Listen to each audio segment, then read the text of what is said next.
Welcome back to the sleepy Geographer channel, a quiet corner where we explore the world not in haste, but with a patient curiosity. Tonight, we begin a new journey, a series of reflections on a subject that is at once deeply personal and universally profound.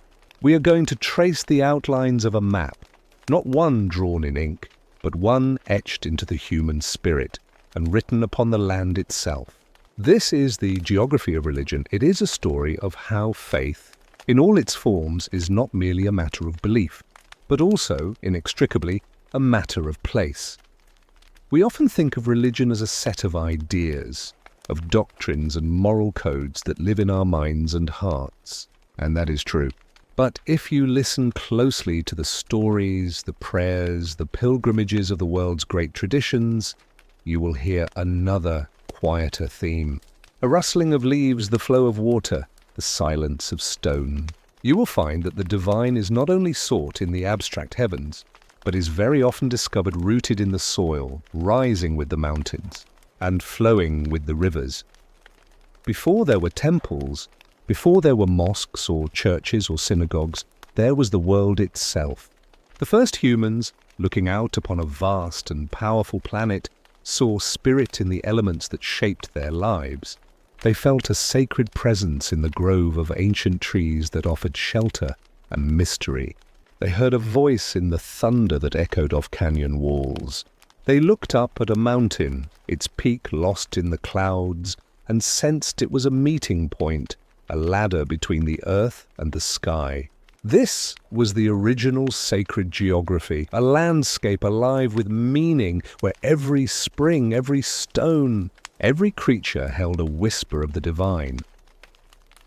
To understand the geography of religion is to ask why certain places feel charged with a presence that others do not. It is to follow the paths of pilgrims who walk for hundreds of miles to bathe in a river, to touch a stone, to kneel in a desert. Their journey is a powerful testament to the fact that spirit and location can be fused together, that a specific coordinate on this planet can become a portal to the eternal. Consider the river. Across cultures, rivers are more than sources of water. They are arteries of life and symbols of spiritual cleansing. The Ganges, flowing from the icy locks of the Himalayas, is not just water to a Hindu devotee. It is Ganga Ma, Mother Ganga, a goddess whose waters can wash away a lifetime of sin. In Judaism and Christianity, the Jordan River is the site of transformative events, a boundary crossed into the Promised Land and the waters where Jesus was baptized. The river is a metaphor for the flow of time, for life, for redemption. Its geography is its theology, or the mountain. So many faiths have their sacred peaks. For the ancient Greeks, it was Mount Olympus, the home of the gods, shrouded from mortal view. For the Japanese, the perfectly symmetrical cone of Mount Fuji is a national symbol and a sacred being, a site of pilgrimage and artistic inspiration. In India, Mount Kailash is revered by Hindus, Buddhists, Jains and Bonpos as the center of the universe, an axis mundi around which all of creation spins. These are not just tall landforms. They are pillars holding up the sky, places where the air is thin and the veil between worlds feels thin as well. Even the desert, in its stark and demanding beauty, has shaped the soul of faith. The great monotheistic traditions, Judaism, Christianity, and Islam, were born in the arid landscapes of the Middle East. In the vast, empty silence of the desert, the distractions of the world fall away. The ego is stripped bare under an immense sky. It is a place of testing and purification, where one can hear the voice of a single, all-powerful God with a clarity that is harder to find in the noisy complexity of the city or the forest. The desert geography cultivated a theology of focus, resilience, and divine unity. This series will be a journey across this sacred map. We will walk from the animistic traditions that see a soul in every rock and tree to the vast, organized worlds of Hinduism, Buddhism, Christianity, and Islam, each with their own holy cities, pilgrimage routes, and landscapes of belief. We will see how faith has shaped human settlement, creating cities that are entirely oriented around a shrine, and how, in turn, the physical environment has shaped the faiths themselves, influencing their symbols, their rituals, and their very conception of the divine. We will also explore the tensions that arise when these sacred maps overlap, when different groups hold the same piece of land as holy, leading to both conflict and, at times, astonishing coexistence. So as we begin this journey together, I invite you to look at the world with fresh eyes, to see that the ground we walk on is not just a stage for human drama, but an active participant in it. The geography of religion is the story of a long, quiet conversation between humanity and its home, a search for meaning that has been written into the very bones of the earth. It is a map we have all been drawing, in one way or another, since the beginning of time.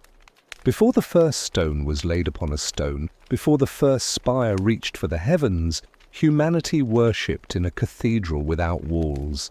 Its ceiling was the canopy of leaves, or the vast expanse of the starry night.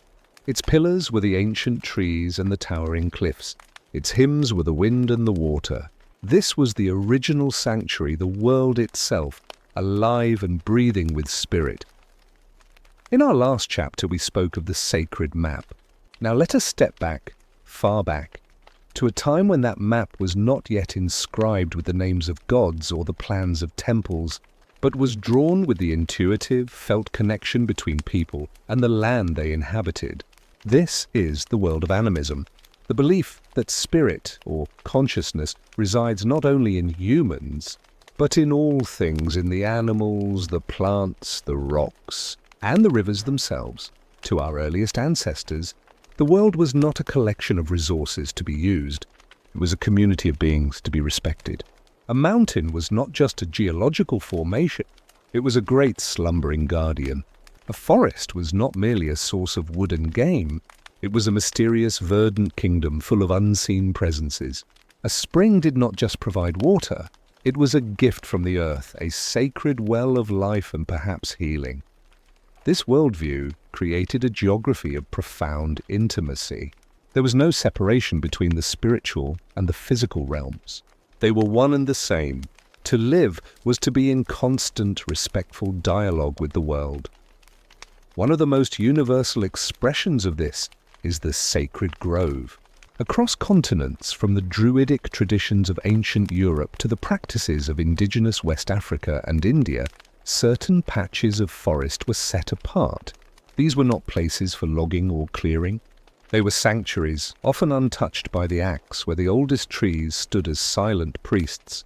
To enter a sacred grove was to step into a different kind of time, older, slower, and thick with presence.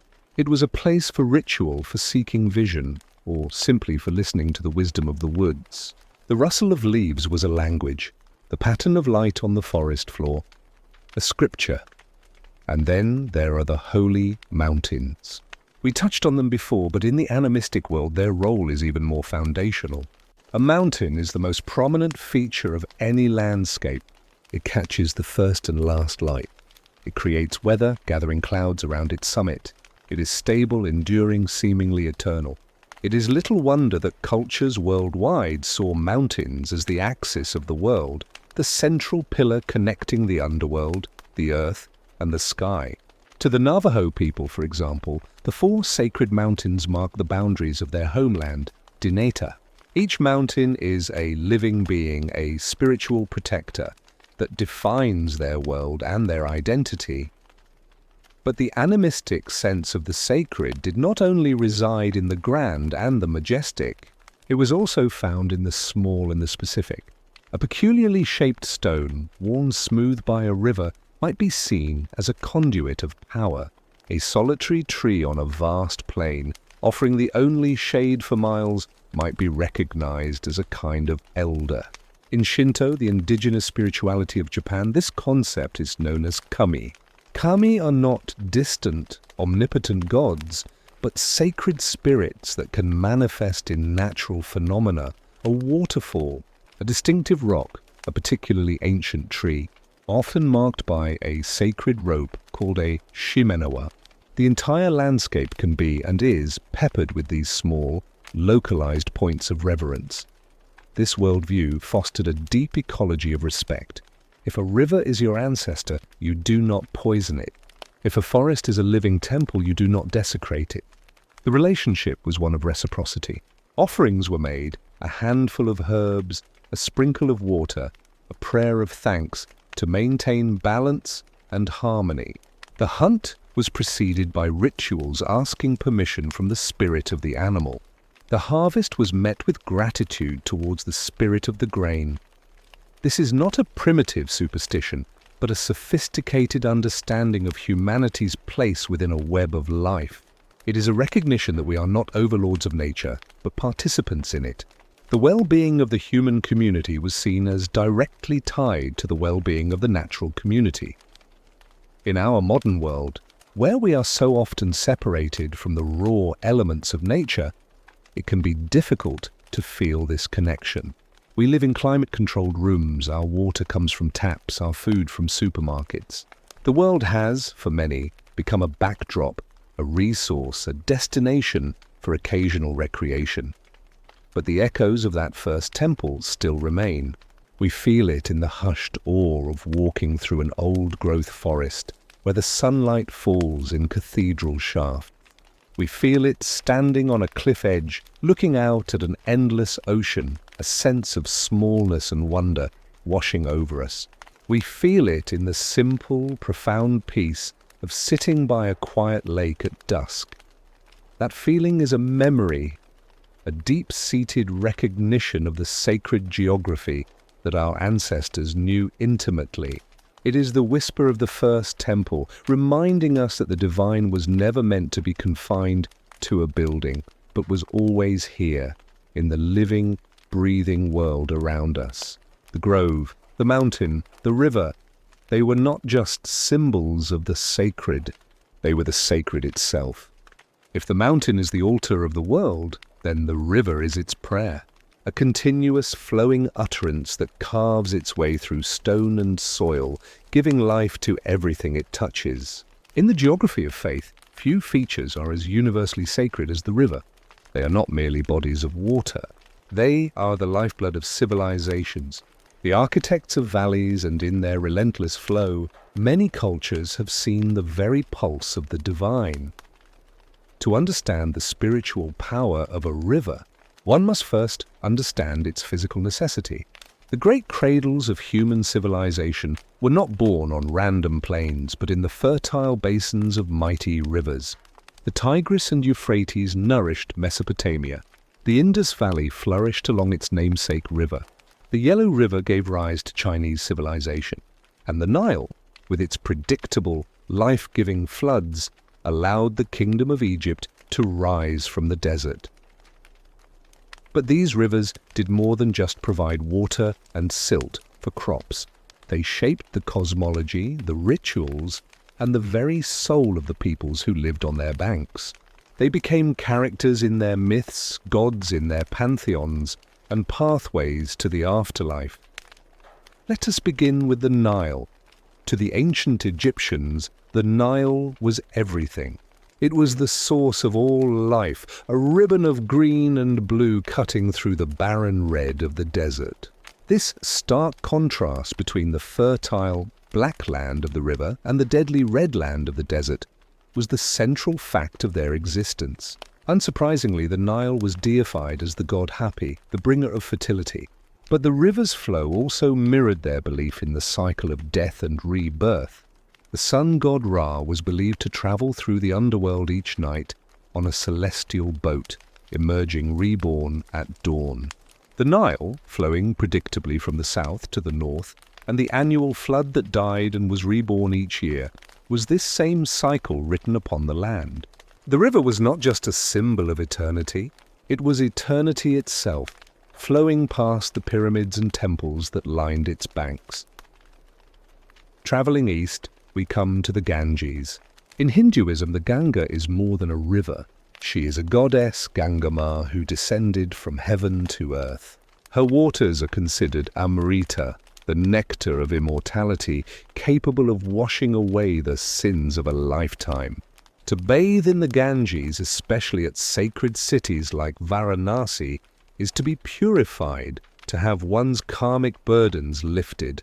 For many, to have their ashes immersed in the river is to achieve moksha, liberation from the cycle of rebirth. The river, therefore, is not just a place of ritual. It is the central artery of spiritual life for millions, a liquid scripture flowing through the heart of India. Its geography is a pilgrimage route, and its current is a cleansing grace. In the arid landscape of the Middle East, the Jordan River holds a power that belies its modest size. For the ancient Israelites, it was a symbolic boundary. Crossing the Jordan under Joshua meant leaving the wilderness and entering the Promised Land, a profound geographical and spiritual transition. Later, it became a site for purification rituals. Its most famous moment comes in the New Testament, where Jesus of Nazareth is baptized in its waters by John the Baptist. This event sanctified the river for Christianity, transforming it into a universal symbol of repentance, spiritual rebirth, and the beginning of a new life. The water of the Jordan is not about washing away sins in the same way as the Ganges, but about a transformative, public declaration of faith, a dying to an old self and rising to a new one. And we must return to the very beginning, to the Tigris and Euphrates, the twin rivers of Mesopotamia.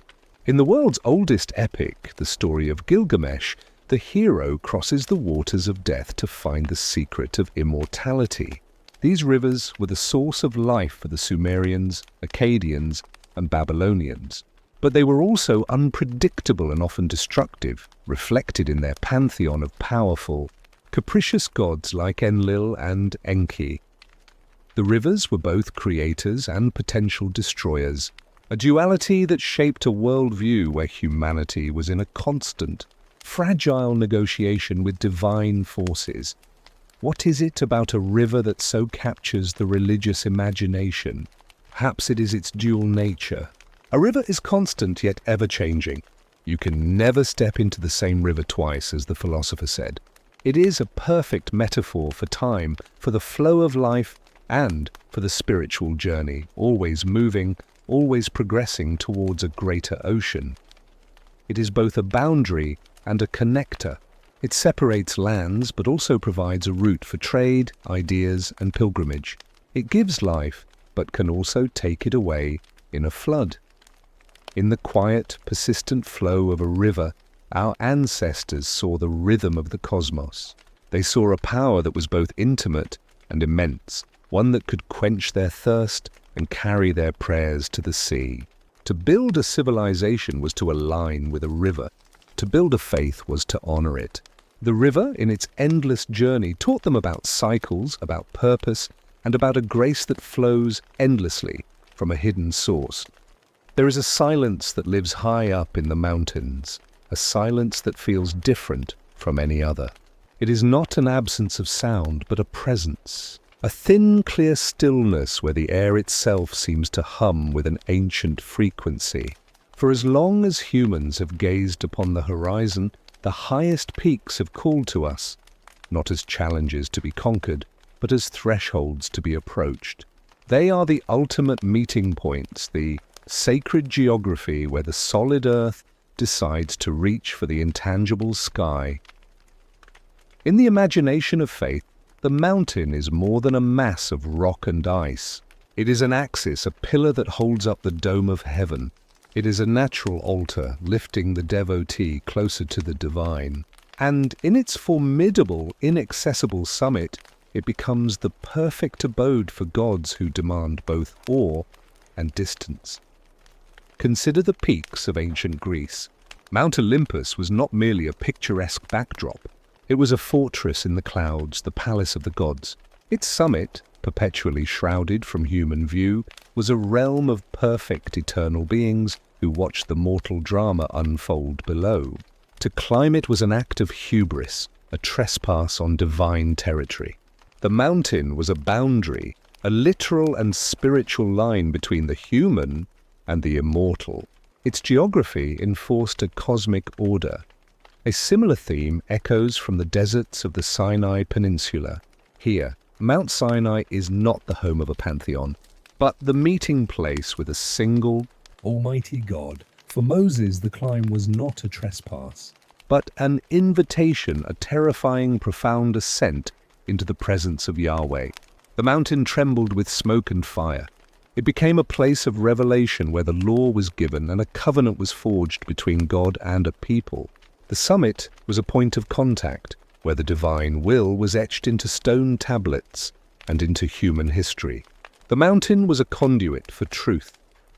Journeying to the east, we encounter a different vision of a sacred peak. Mount Kailash, in the remote highlands of Tibet, is not climbed at all. Its summit is not the goal. For Hindus, it is the abode of Lord Shiva, the god of destruction and transformation, who sits in eternal meditation.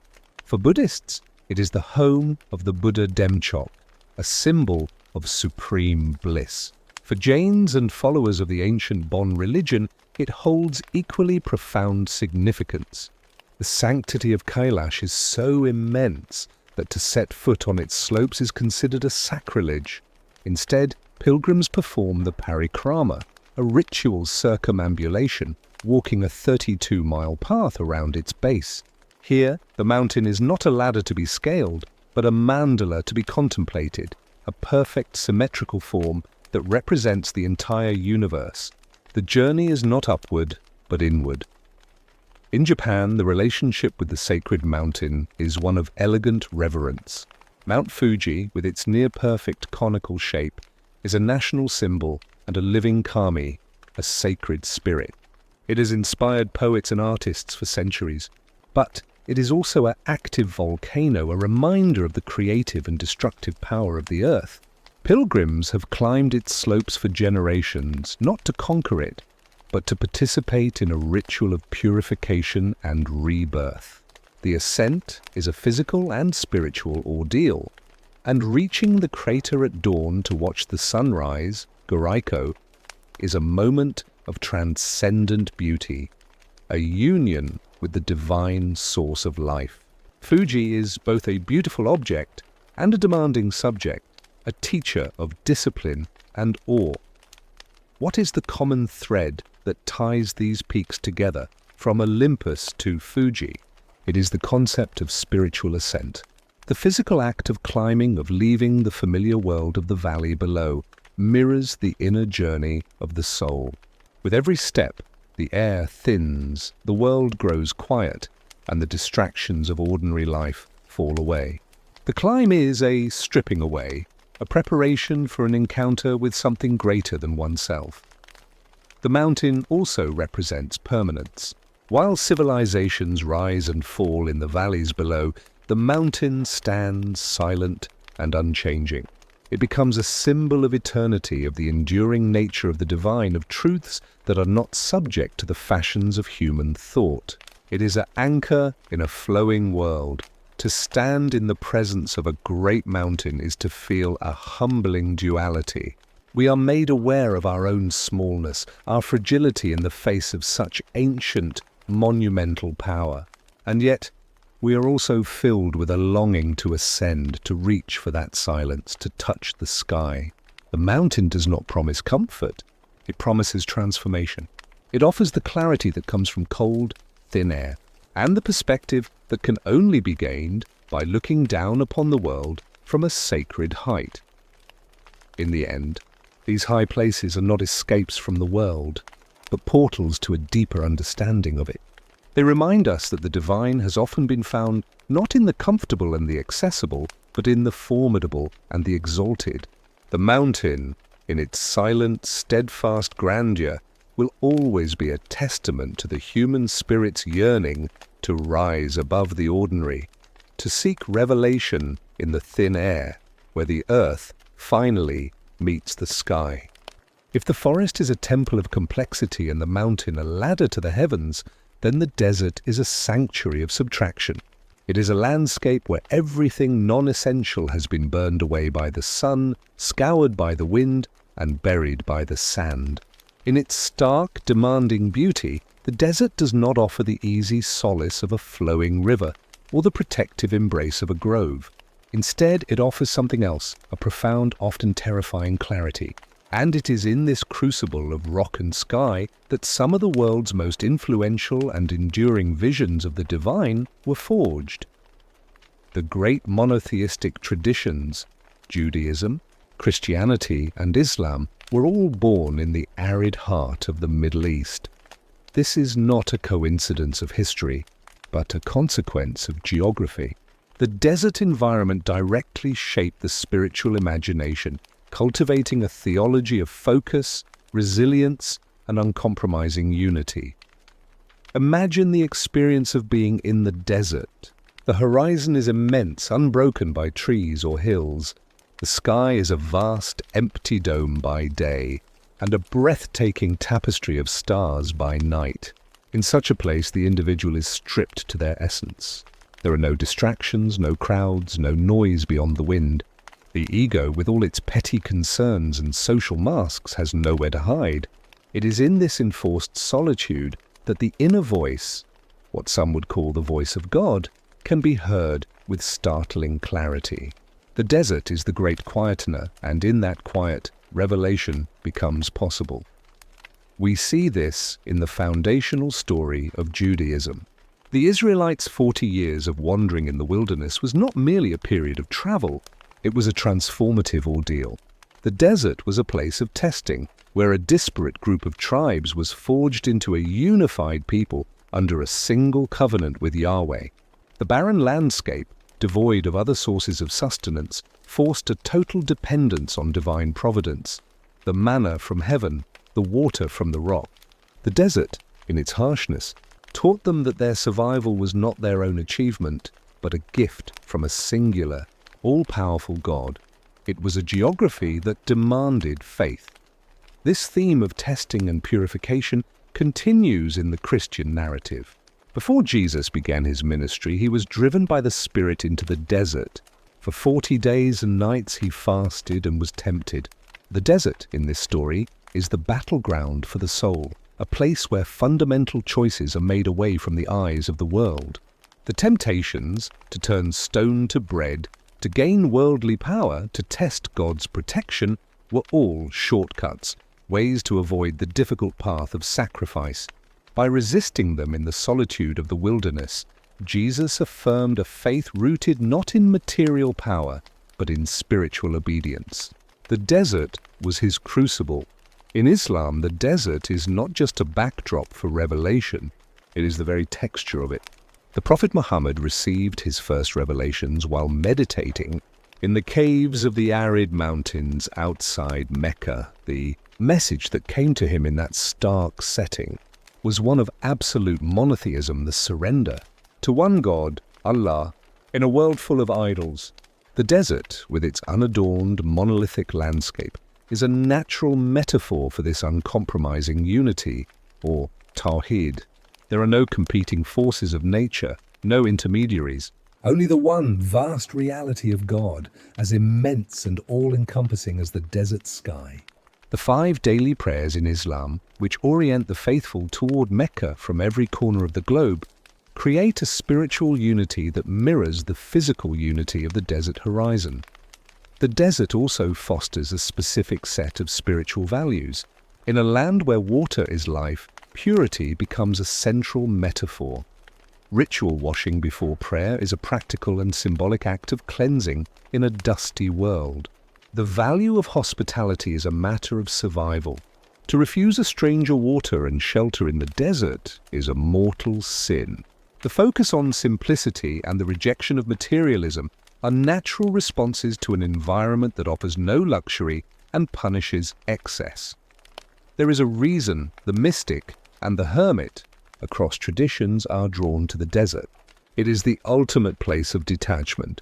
Without possessions, without social status, without the comforts of the green world, the soul stands naked before its creator.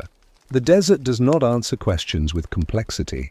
It answers with silence, with space, with a stark choice between despair and faith. It teaches that the divine is not found in the noise and the crowd, but often in the empty places, in the moments of hunger and thirst, in the vast, silent expanse that reduces human ambition to its proper scale. The desert is a refiner's fire, burning away all that is false, until only the essential remains. The solitary soul, the endless sky, and the overwhelming singular presence of the divine. To enter the spiritual world of Hinduism is to step onto a vast living map, a geography not confined to temples, but one that flows through rivers, pulses in cities, and is walked into being by the feet of millions of pilgrims. It is a faith deeply embodied in the physical world, where the divine is not separate from nature, but vibrantly present within it. The landscape of India is itself a sacred text, and to understand its topography is to begin to understand the soul of this ancient tradition. At the heart of this sacred geography lies the river, and among rivers one reigns supreme, the Ganges, or Ganga. To the outside eye, it is a mighty waterway. To the Hindu devotee, she is a goddess, Ganga Ma, who descended from the matted locks of Lord Shiva to bless and purify the earth. Her waters are not merely H2O, they are Amrita, the nectar of immortality. To bathe in her is to be washed clean of sin, not just of this life, but of countless past lives. The belief is that her waters carry a spiritual power that can break the cycle of rebirth, granting moksha, liberation. From her source in the icy Himalayas to her vast delta in the Bay of Bengal, her entire course is a ribbon of grace. But there is one city where her power is believed to be most concentrated. This is Varanasi, also known as Kashi, the City of Light. It is perhaps the oldest continuously inhabited city on earth, and for Hindus it is the center of the universe. It is said that to die in Varanasi is to achieve instant liberation. The city's geography is oriented entirely toward death and rebirth. Its labyrinthine alleys lead down to the Ghats, the long series of stone steps that descend into the Ganges. Here, life plays out in its most raw and profound forms. Pilgrims bathe at dawn, washing away their sins. Bodies are cremated in open-air pyres at the Manikarnika Ghat, their ashes committed to the current, a final release from the physical world. The air in Varanasi is thick with smoke and prayer, a constant visible reminder of the cycle of samsara and the hope of transcendence. The city is not just a place on a map, it is a portal to the eternal. This idea of a place as a portal is encapsulated in the beautiful concept of tirtha. A tirtha is a crossing place or a ford. It is a sacred site where the boundary between the material and spiritual worlds is thin, where one can cross from the mundane to the divine. A tirtha can be a river like the Ganges at Varanasi. It can be a temple town like Puri in the east or Dwarka in the west. It can be a mountain like Mount Kailash in Tibet, the abode of Shiva. It can even be a person, a saint or a guru who acts as a living bridge to the divine. The entire Indian subcontinent is dotted with these powerful nodes of spiritual energy, creating a nationwide circuit of holiness. And how does one access this circuit? Through yatra, pilgrimage. A yatra is not a vacation, it is a spiritual imperative, a journey that is as important as the destination. The physical effort of the journey, walking for miles, often barefoot, facing the elements, is a form of tapas, or spiritual discipline.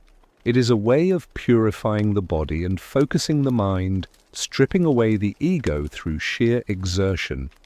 A pilgrim on a yatra is not a tourist but a seeker, participating in an ancient tradition that has worn paths into the land for millennia. Some pilgrimages follow rivers to their source, others connect a series of tirthas in a specific order.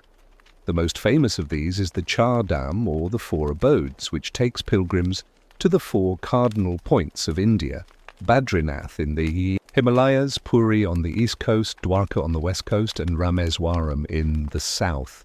By completing this circuit, a pilgrim symbolically traverses and sanctifies the entire subcontinent. The geography of Hinduism, therefore, is dynamic. It is not a static picture, but a living network animated by the movement of people. The pilgrim, through their journey, reaffirms the sacredness of the land. Their footsteps are a form of worship, their travel a recited prayer. The landscape, in turn, shapes their faith, offering darshan, a sacred site, of a mountain, a river, or a temple icon that can transform their consciousness. In the end, the spiritual geography of Hinduism teaches that the divine is accessible. It is not locked away in a distant heaven, but flows in the rivers, shines in the temple lamps of Varanasi, and is revealed at the countless crossing places scattered across the land. It is a faith that invites you to move, to journey, to bathe, to walk, to experience the sacred, not just with the mind, but with the entire body, on the very soil that is considered the motherland of the soul. The story of Buddhism is a story of a journey. It begins under the shade of a single, humble tree in northern India, and from there it travels. It crosses the highest mountain passes in the world, navigates the winding rivers of Southeast Asia, and finds its way to the intricate gardens of the Far East. Unlike faiths rooted to a promised land or a sacred city, Buddhism carried a different kind of geography within its heart, a geography of the mind. Yet, as it moved, it did not erase the landscapes it encountered. Instead, it absorbed them, conversed with them, and in doing so created new, sacred maps that were as diverse as the cultures it touched. It all began in a specific place, with a specific tree. In Bodh Gaya, a young prince named Siddhartha Gautama sat in meditation beneath a peepal tree. Here he attained enlightenment and became the Buddha, the awakened one. That tree, known forever after as the Bodhi tree, became the first and most central point in Buddhism's sacred geography. It was not the abode of a god, but the site of a human achievement, the awakening to the true nature of reality. The nearby deer park in Sarnath, where he gave his first sermon, set the wheel of Dharma in motion, became another anchor. These sites in India formed a core pilgrimage circuit, reminding followers that the ultimate truth was realized not in a mythical realm, but here, on this earth. But the Buddha's final message was one of impermanence, and so his teachings were never meant to be confined. As Buddhism began its great migration out of India, it carried a remarkable adaptability. It held a core philosophy, the Four Noble Truths and the Eightfold Path, that could be translated, while its outward forms could bend and shift to accommodate the spirits of the lands it entered. Follow its path north into the high, thin air of the Himalayas. Here, in Tibet, Buddhism met the ancient, animistic Bon tradition, which saw gods and spirits in every mountain and lake. Rather than destroying these beliefs, Tibetan Buddhism absorbed them. The fierce, protective deities that line Tibetan Thangka paintings often have their origins in the local gods of the land, now seen as guardians of the Dharma. Monasteries, like the iconic Potala Palace, were not built in convenient valleys, but were seemingly grafted onto the faces of mountains themselves, their white and red walls mirroring the soaring cliffs.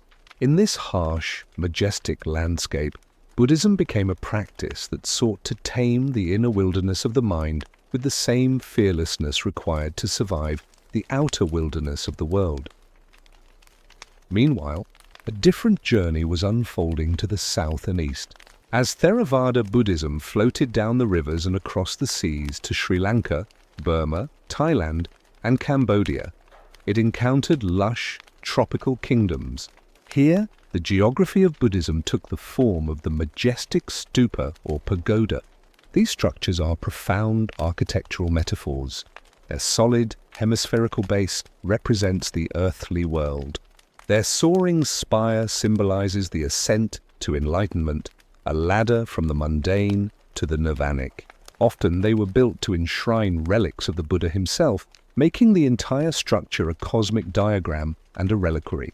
In places like Angkor Wat in Cambodia, which began as a Hindu temple complex, we see this fusion, a vast, moated city representing Mount Meru, the axis of the world, later adopted and reconsecrated as a Buddhist landscape. Further east in China and Japan, Buddhism encountered the ancient philosophies of Taoism and Confucianism and the indigenous tradition of Shinto. Here, the relationship with nature became one of profound aesthetic harmony. Zen Buddhism in particular did not just build on the land, it sculpted it to express the inexpressible. The Zen garden, with its raked gravel representing flowing water and its carefully placed stones as islands or mountains, is a miniature universe designed to lead the mind into meditation.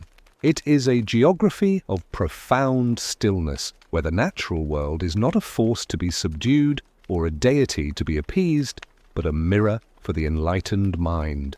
The journey was no longer a physical pilgrimage to a distant mountain, but a journey of perception across a few square meters of moss and stone. From the single Bodhi tree to the thousands of pagodas, monasteries and gardens across Asia, the Dharma has proven to be a gentle traveller. It did not demand that the landscape conform to a single, rigid, sacred map. Instead, it offered a tool for understanding, a way to see the mind reflected in the mountain, to find nirvana in the stillness of a garden, and to understand that every place, no matter how grand or humble, has the potential to become a site of awakening. The journey of Buddhism is a testament to the idea that the sacred does not reside in a location, but in the relationship between a teaching and the land it calls home. In the world's sacred geographies, there is a map unlike any other. It is not drawn on parchment, nor is it marked by grand temples or towering spires. This map is sung. It is walked. It is remembered in the very bones of a people and written into the contours of the land itself. This is the geography of Aboriginal Australia, a spiritual understanding of the world so deeply fused with the earth that to separate the two is impossible. Here, the land is not just inhabited, it is alive with story, lore, and memory. At the heart of this understanding is the dream time, or the dreaming. It is a challenging concept to translate, for it does not refer to a time long past, but to a continuous, eternal reality. The dreaming is the time of creation when ancestral beings, often part human, part animal, emerged from a formless earth and began to wander. As they travelled, they shaped the world. They scooped out riverbeds with their hands, raised mountains with their struggles, and scattered plants across the plains. They fought, loved, and created the first people. And at the end of their journeys, these ancestors did not die. They sank back into the land, transforming into hills, waterholes, rock formations, and stars. Their essence and power remain there, imprinted upon those places forever. This means that every significant feature of the Australian landscape is a testament to an ancestral event. That cluster of rocks is not just a geological formation. It is the petrified body of the rainbow serpent. That waterhole is not just a source of water. It is the spring created where a kangaroo ancestor paused to drink. The land is a sacred text, and every hill, every creek, every tree is a paragraph in the great story of creation. But how is this vast, intricate knowledge preserved and navigated? The answer lies in the songlines. A songline is a pathway across the land, or sometimes across the sky, that marks the route travelled by an ancestral being during the dreaming. More than a mere path, it is a sequence of locations, each one linked to a specific verse in a song, a specific piece of a story, and a specific set of ceremonies. To sing the song is to navigate the land. To walk the land is to reanimate the song. Imagine a traveller, a custodian of a particular songline. They would begin to sing the ancient verses passed down through countless generations. Each verse describes the location of a water source, a distinctive tree, or a peculiar rock. By following the song, they can traverse hundreds of miles of seemingly featureless desert because the song is their map and their compass.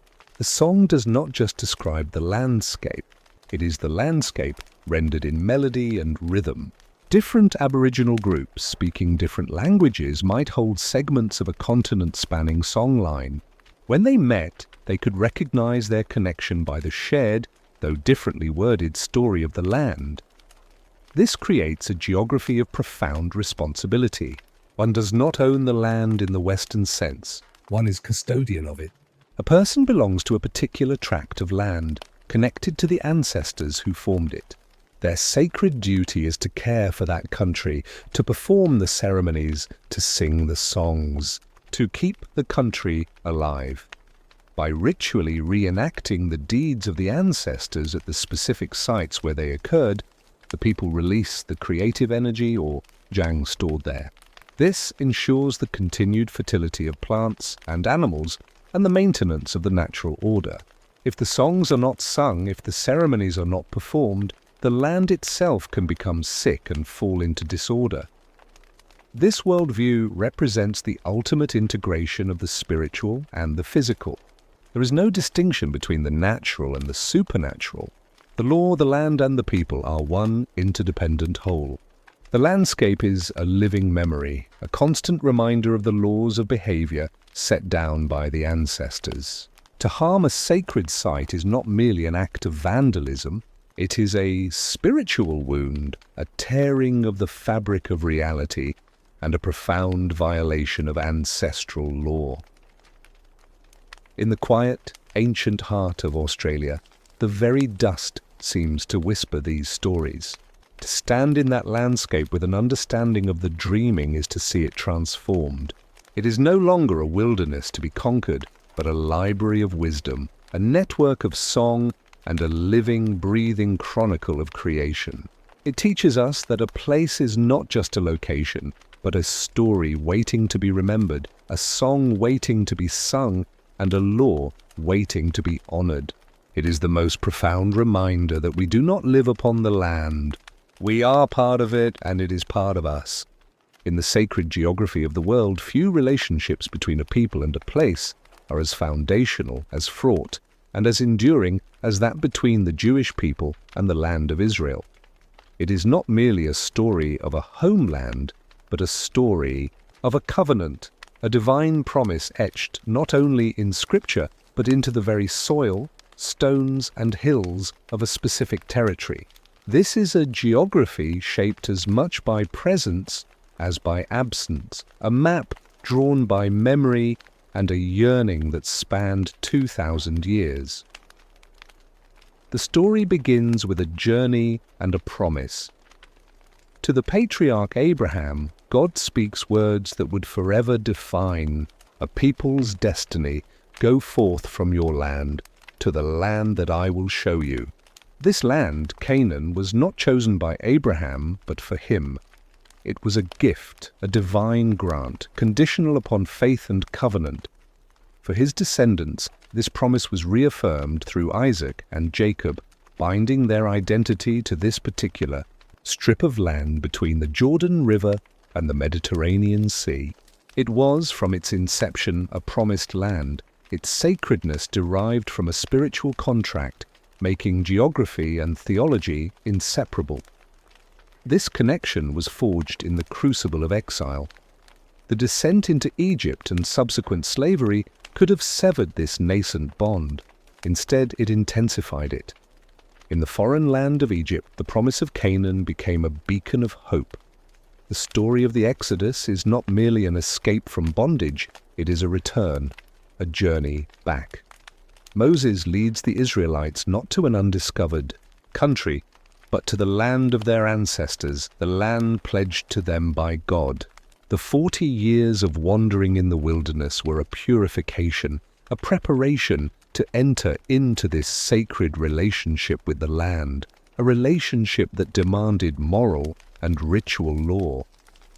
When they finally crossed the Jordan and entered the land, its cities, Shechem, Bethel, and later Jerusalem, became the stages upon which their national and spiritual drama unfolded. King David's capture of Jerusalem and his son Solomon's building of the first temple there centralized this sacred geography. The Temple Mount, Mount Moriah, became the epicenter of the world, the dwelling place of God's presence, the point where heaven and earth met. Pilgrims would ascend to Jerusalem for the 3 major festivals, their feet physically connecting with the spiritual heart of their nation.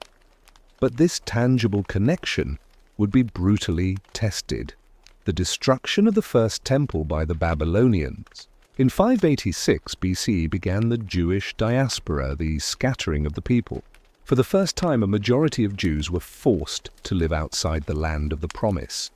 It was during this exile in Babylon that a new kind of spiritual geography had to be invented. How could they worship God without the temple? How could they maintain their identities separated from their land? The answer was a remarkable act of spiritual preservation. The synagogue was born, a portable temple, a house of gathering that could be established anywhere. The focus shifted from sacrifice to study, from the priesthood to the teacher. The Torah scroll became the movable homeland. In their prayers, they faced Jerusalem. Their calendar was tied to the agricultural cycles of the land they no longer inhabited. They never forgot. At the end of the Passover Seder, for 2,000 years, the words were recited, L'shana haba'a b'Yerushalayim, next year in Jerusalem. It was not a wistful travel wish, it was a declaration of faith and a national aspiration. This created a unique duality in the Jewish spiritual map. For centuries, the physical geography of Israel was a memory, a map of longing carried in the collective heart.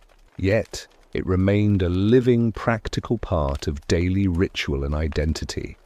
The land was simultaneously a physical reality they were absent from, and a spiritual reality they carried with them into every corner of the globe. The hope of return never died. It was woven into the fabric of their theology and their daily prayers. The land of Israel was not replaced by the diaspora, it was amplified by it. Its hills and valleys became more perfect in memory, its sacredness deepened by the ache of distance. The modern return to Zion and the establishment of the State of Israel in 1948 is one of the most complex events in human history, a subject of deep political and religious debate. But from the perspective of sacred geography, it represents the most dramatic re-inhabitation of an ancient map the world has ever seen. It was a people, after 2 millennia, stepping back into the pages of their own story, walking once more on the stones their ancestors had named. The geography of Judaism, therefore, is a story of a promise made at the dawn of history, a relationship, broken by exile and sustained for 2,000 years by a memory so powerful it became a nation's compass. It teaches us that a sacred place can be more than a location. It can be an idea. It can be a promise that survives the loss of the thing itself, a map that is carried in the soul, and a home that exists in the heart, long before one ever sets foot on its soil. For most of the world's faiths, sacred geography is built over generations, even millennia. But for Christianity, its spiritual center was mapped in the span of a single human life.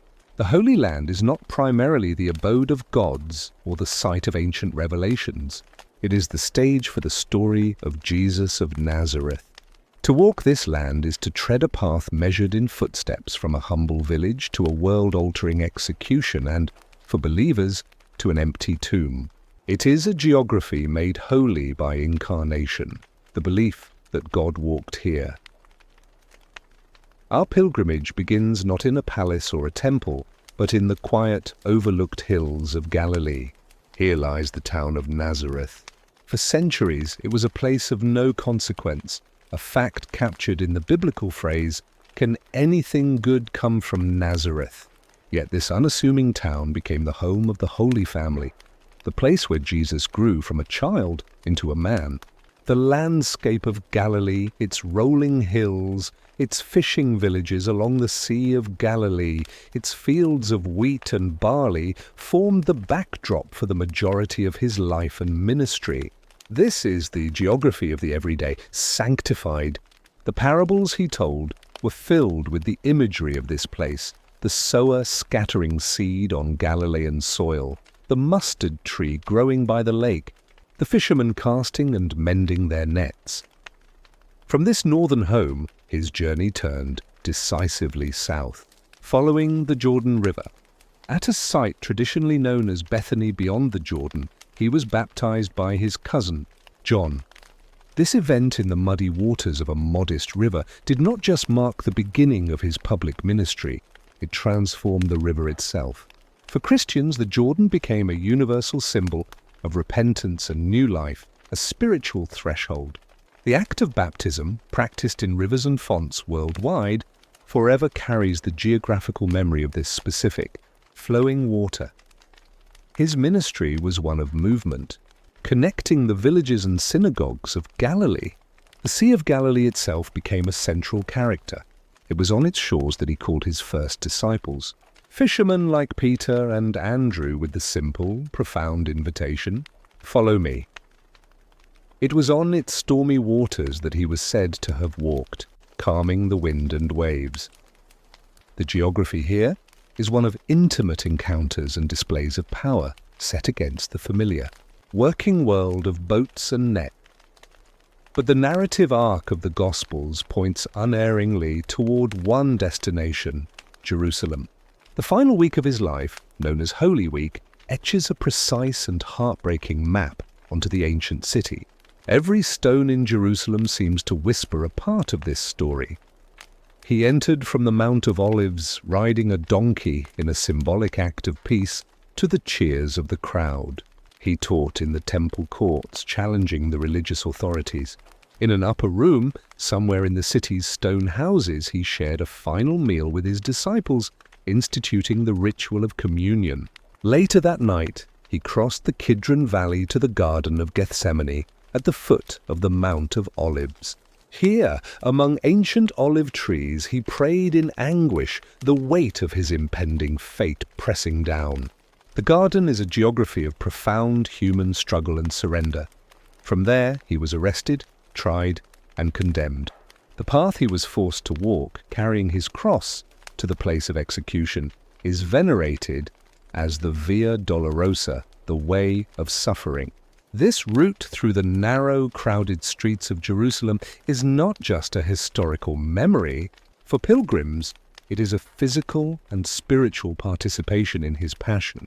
Each station is a pause, a remembrance of a specific moment of pain and encounter. The journey culminated at a hill called Golgotha, the place of the skull where he was crucified, and nearby was a tomb donated by a man named Joseph of Arimathea.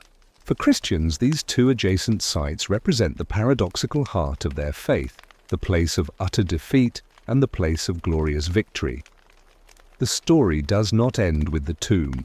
The belief in the resurrection, that on the third day he rose from the dead, transformed this geography from a memorial of a tragic death into a testament to eternal life. The empty tomb, now housed within the Church of the Holy Sepulchre, is the central point of this new map. It is the place where, for believers, death itself was conquered. This is why, for centuries, pilgrims have travelled to this land. They come to kneel in the grotto of the Nativity in Bethlehem, to sail on the Sea of Galilee, to walk the Via Dolorosa, and to pray at the empty tomb. They come not just to see history, but to touch it, to walk in the footsteps of their teacher, and to feel the places where heaven, they believe, touched earth. The Holy Land is, for Christianity, the ultimate testimony to a God who did not remain distant, but who entered into the specific, dusty, beautiful, and painful geography of human life. From its beginnings as a small movement within the Roman Empire, Christianity faced a unique geographical challenge. Its spiritual center was a small, distant province, Judea, but its mission was to the entire world.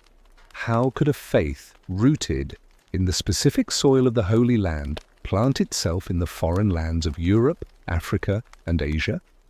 The answer was a profound transformation of local space. Christianity began to weave a new sacred geography, not by replacing the old one, but by creating a network of holiness that could connect a village in Gaul to the streets of Jerusalem, a tapestry of sanctity woven with stone, relic, and pilgrimage. The foundational element of this new map was the church itself. Unlike the single centralized temple in Jerusalem, Christianity created countless decentralized temples. Any place could become a house of God. But these were not merely gathering halls. Early Christians often built their churches over the tombs of martyrs, believers who had died for their faith. The altar, the focal point of the Mass, was frequently placed directly upon these tombs. This practice rooted the church physically in the witness of the saints. It was a powerful declaration. The holiness of this person made this ground sacred. The church building became a portal connecting the earthly congregation with the heavenly communion of saints. This idea expanded with the veneration of relics, physical remains or objects associated with Christ, Mary, or the saints. A fragment of bone, a piece of the true cross, a thread from a saint's garment. These relics were seen as conduits of divine power, and they transformed the geography of entire continents. A cathedral built to house the relics of a major saint became a spiritual magnet, drawing pilgrims from hundreds of miles away. The city of Rome itself was transformed into a network of these sacred sites, its major basilicas built over the tombs of Peter, Paul, and other early martyrs.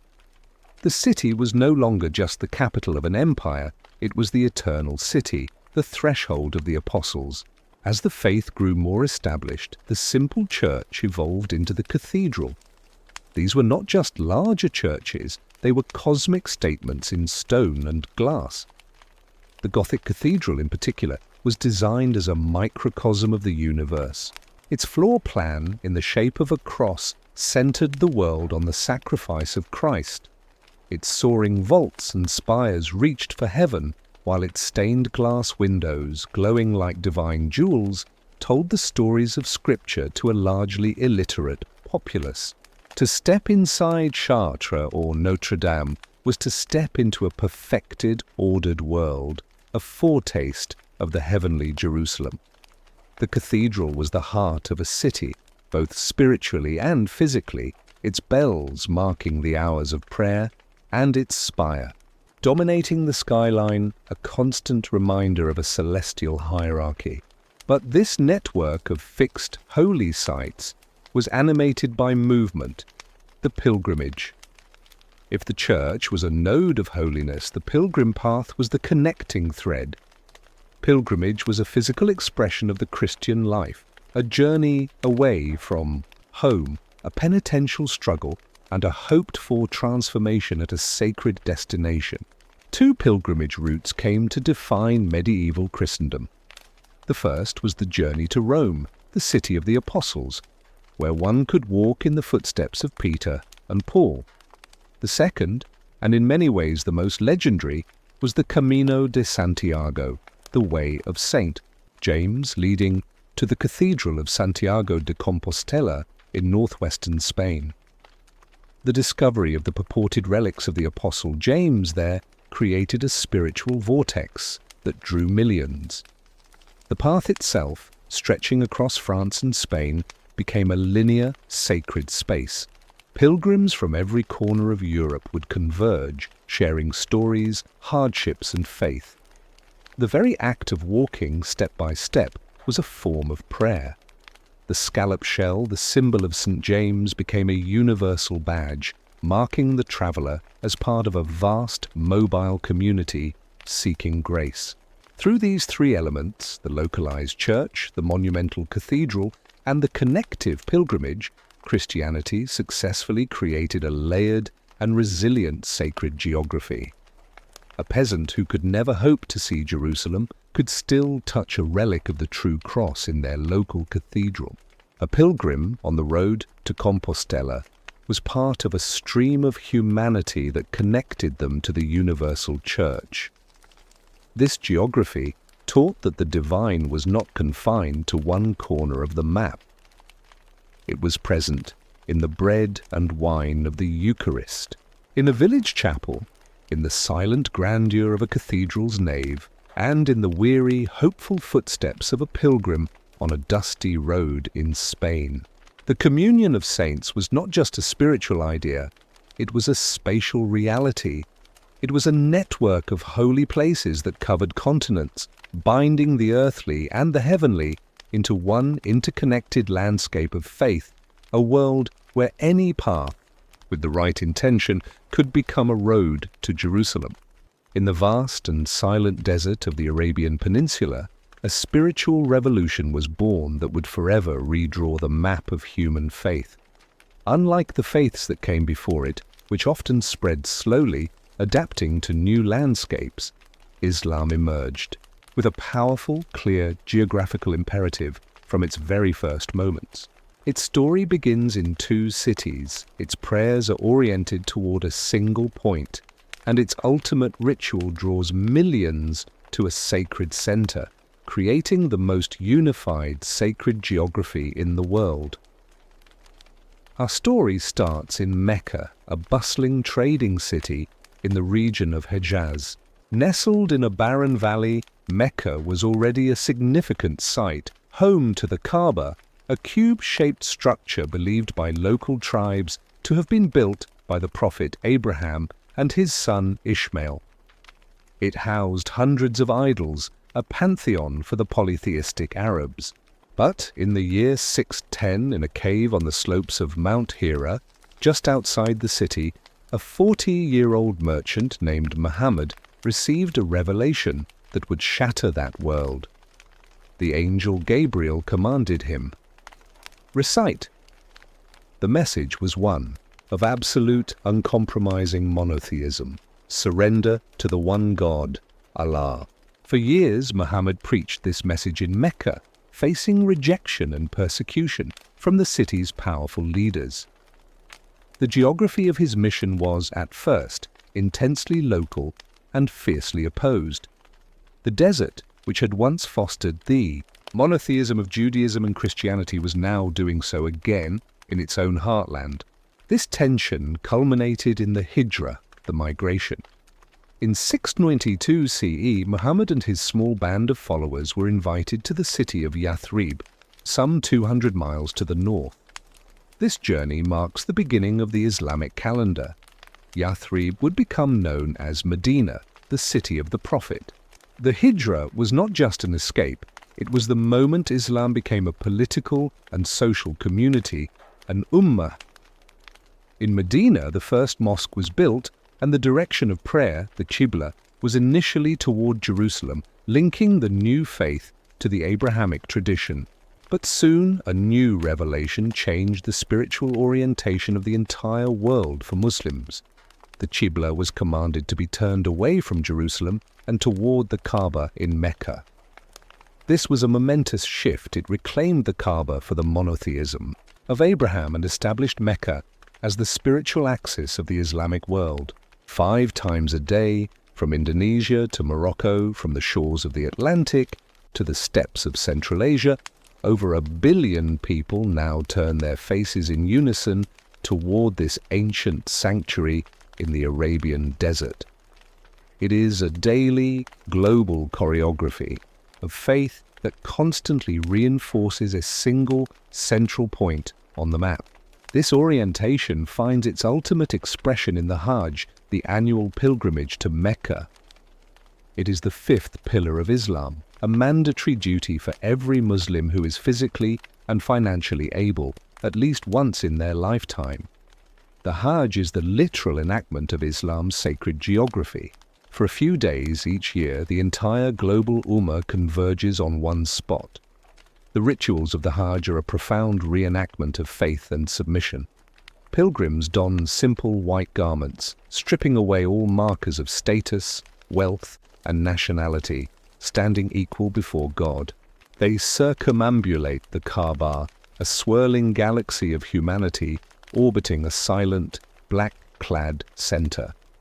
They run between the hills of Safa and Marwa, commemorating Hagar's desperate search for water for her son Ishmael. They stand in prayer on the plain of Arafat, reenacting the final sermon of the prophet.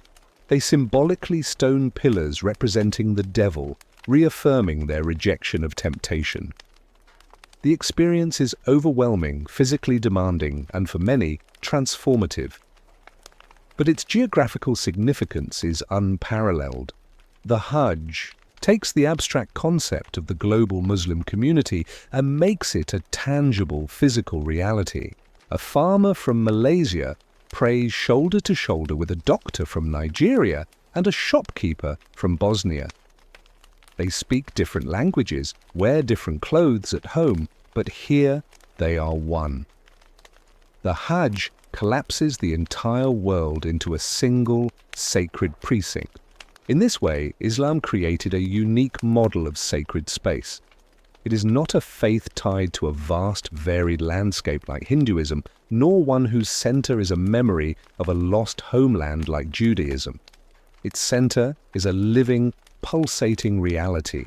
It is a faith that acknowledges no priesthood, yet every individual in their daily prayers and their once-in-a-lifetime pilgrimage personally and directly connects with its geographical heart. The desert, which had once been a place of solitude and revelation, was now the source of a call that would echo across continents. From the silence of Mount Hira to the unified roar of millions at the Hajj, the geography of Islam is a powerful testament to the idea of one God, one people, and one sacred center, a point on the map that draws the entire world into its orbit. 5 times a day, from the bustling streets of Jakarta to the quiet suburbs of Detroit, a subtle but profound shift occurs in the Muslim world.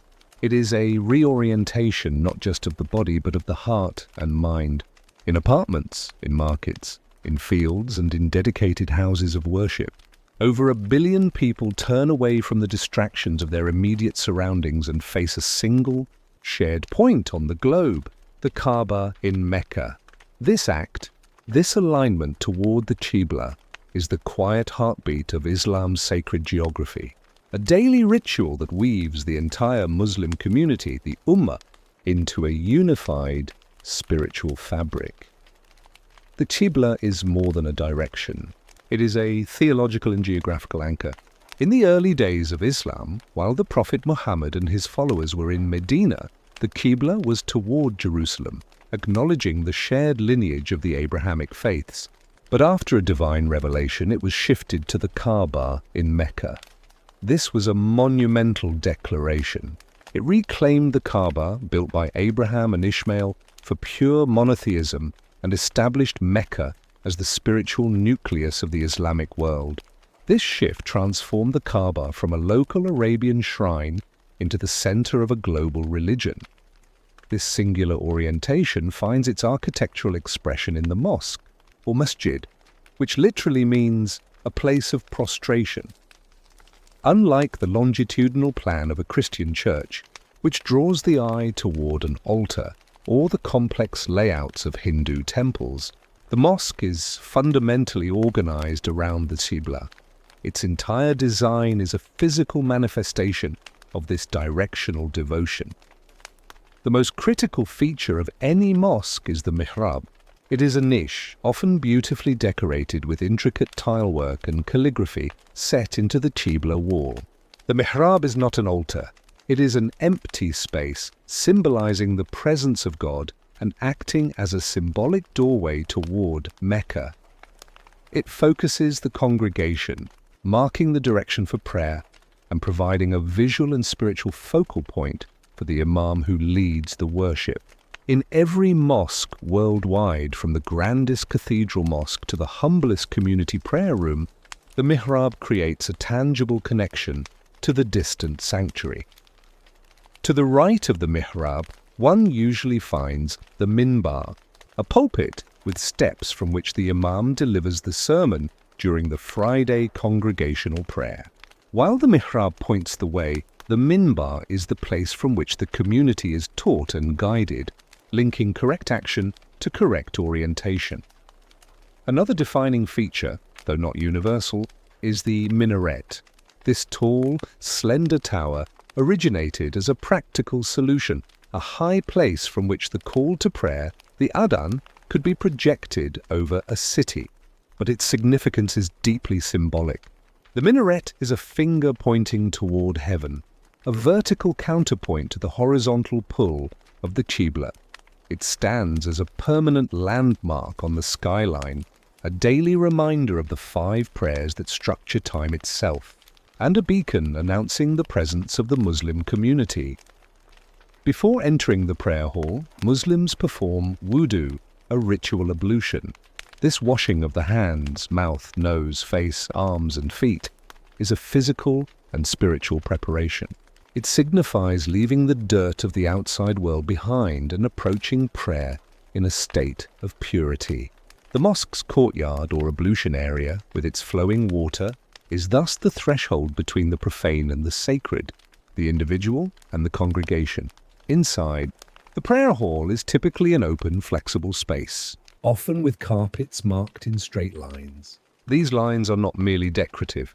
They ensure that the rows of worshippers are orderly and unified, all facing the same direction, shoulder to shoulder, without distinction of wealth, race, or social status. The physical space of the mosque actively dismantles worldly hierarchies and forges a powerful sense of equality and brotherhood before God. This architectural formula, the qibla wall with its mihrab, the minbar, the open prayer hall, and the minaret, created a portable sacred geography. As Islam spread, it could be instantly established anywhere. A new city was not required to discover its own sacred mountain or river. It simply needed to calculate the direction to Mecca and build a space that oriented its community toward it. A mosque in China and a mosque in Spain, while reflecting local architectural styles in their decoration and materials, share this fundamental unifying spatial logic. Therefore, the mosque is not just a building where prayer happens. It is a machine for alignment, both physical and communal. The qibla is the constant, the unwavering line that connects every Muslim to a shared center. In a world of infinite distractions and diverging paths, it is a discipline of focus. It is a daily reminder that despite the vastness of the earth and the diversity of its peoples, the faithful are all part of a single, global congregation united by a common direction and bowing in unison toward a single, sacred point in the silent desert.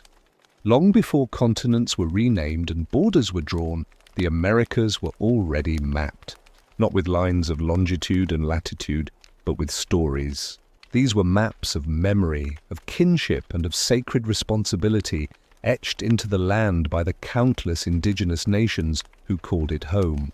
From the high deserts of the southwest to the soaring peaks of the Andes, the spiritual geography of the Americas is a tapestry of profound connection, where the land is not a possession, but a relative. In North America, this relationship is beautifully encapsulated by the Navajo, or Diné people, and their concept of dineta. Dineta is not just a territory. It is a sacred homeland defined by 4 cardinal mountains: Blanca Peak in the east, Mount Taylor in the south, the San Francisco Peaks in the west, and Hesperus Peak in the north. These mountains are not mere landmarks. They are living, sacred beings, the boundaries of the Navajo world, placed there by the holy people during creation. Each mountain is a spiritual protector associated with a specific color, direction, and meaning. To live within Dineta is to live in a sanctified, structured universe where every hill, spring, and mesa has a name and a story that ties the people to their origin and their purpose. Their famous sand paintings are not just art. They are temporary, healing representations of this sacred geography, a way of bringing the power of the land into a ritual space to restore harmony, or huzhu. This theme of a spiritually structured landscape is echoed across the continent. For the Lakota and other plains peoples, the Black Hills, or Pahasapa, are the sacred center of the world, the place of their creation and the heart of all life. For the Anishinaabe peoples, the Great Lakes are not just bodies of water, but the home of powerful spirits, and their migration story is a map written across the land. The common thread is animism, the understanding that the world is alive with conscious, spiritual beings in the rivers, stones, animals, and winds, with whom humans must maintain a respectful and reciprocal relationship. Traveling south, to the Andean highlands of South America, we find a different yet equally profound expression of sacred geography. Here, the earth itself is a mother, Pachamama. She is not a distant goddess, but the living, fertile soil, the ground underfoot that provides food and sustenance. Offerings are made to her, coca leaves, corn, a sip of chicha, to thank her for her gifts and to ensure her continued fertility. To work the land is to engage in a constant dialogue with a divine presence. Rising above the realm of Pachamama are the Apus. The Apus are the powerful tutelary spirits of the mountains. These towering snow-capped peaks are not inanimate rock and ice. They are conscious, sentient beings, often seen as protective ancestors or powerful lords who control the weather and watch over the people in the valleys below. The Inca, building upon earlier Andean beliefs, constructed their entire empire, Tawantinsuyu, around this sacred geography.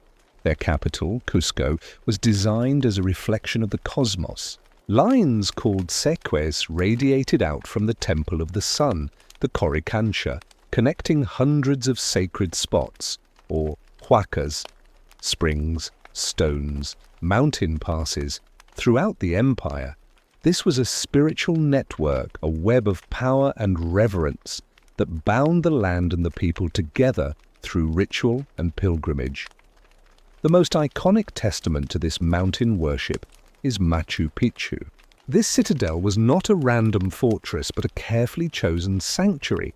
Its buildings and temples aligned with the sun during solstices and oriented toward the sacred apus that surround it, like the majestic Huayna Picchu. It was a place where the Inca could be closest to their mountain gods, a pinnacle of their sacred landscape. What unites these diverse geographies, from the Navajo to the Inca, is a worldview of reciprocity. The land gives life, and in return, the people have a sacred duty to care for it, to honor it through ceremony, and to live in a way that maintains balance. A river is not a resource to be dammed, it is an ancestor to be respected. A mountain is not a store of minerals to be mined, it is a protector whose integrity is vital. This is not a geography of the past. It is a living, breathing reality.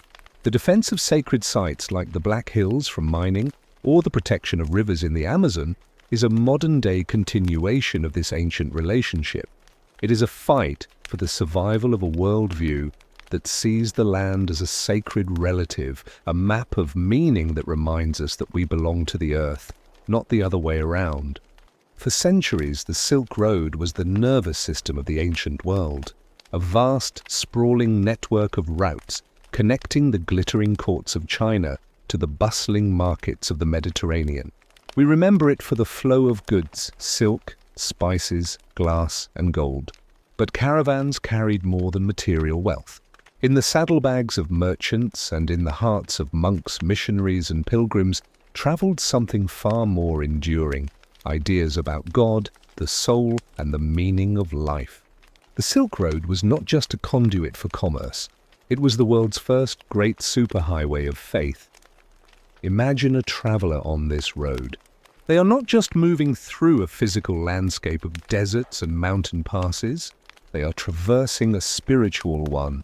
At one oasis city, they might see a Zoroastrian fire temple, its eternal flame symbolizing the struggle between light and darkness. A few hundred miles further, they would encounter a Buddhist monastery, its whitewashed stupa gleaming in the sun, where monks chanted sutras translated from Sanskrit into Sogdian. In another bustling caravanserai, they might hear the call to prayer from a newly built mosque, or meet a group of Nestorian Christians from Persia, their crosses etched onto stone markers along the route. This was the reality of the Silk Road, a vibrant, unpredictable marketplace of beliefs. Unlike the forced conversions of later empires, the spread of religion here was largely organic, carried by travelers who shared their faith at rest stops and trading posts. It was a slow, patient process of cross-pollination. Buddhism was one of the greatest travelers. Born in India, it found fertile ground along the Silk Road, particularly in Central Asia. As it moved north and east, it adapted brilliantly. In the Gandhara region, modern-day Pakistan and Afghanistan, Buddhist art fused with Greek artistic styles brought by Alexander the Great, creating the first ever statues of the Buddha, who had previously been represented only by symbols. These serene, Apollo-like figures became the model for Buddhist art across Asia. Monasteries became way stations for merchants, offering shelter, storage, and spiritual solace. In return, merchants donated funds, funding the carving of immense Buddha statues into cliffsides like those at Bamiyan, and the creation of library caves like those at Dunhuang. Here, in the heart of the Taklamakan Desert, thousands of Buddhist scriptures in a dozen languages were preserved for a millennium, a testament to the road's role as a conduit for doctrine. But Buddhism did not travel alone. Christianity also made its way east. The Nestorian Church, a branch of Christianity deemed heretical in the Byzantine Empire, found a welcome home in Persia and spread vigorously along the Silk Road. Nestorian missionaries established bishoprics in cities like Merv and Samarkand, and by the 7th century they had reached the Chinese capital of Chang'an.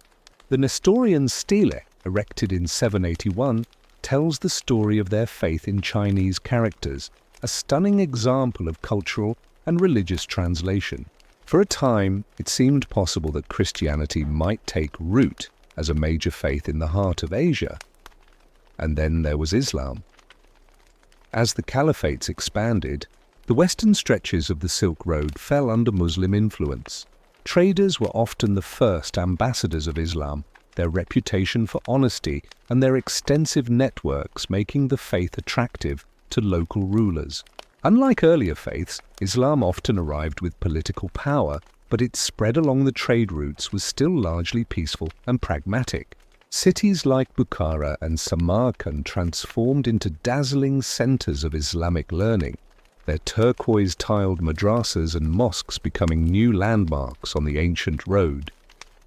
The result of this constant traffic was not just coexistence, but syncretism, the blending of beliefs.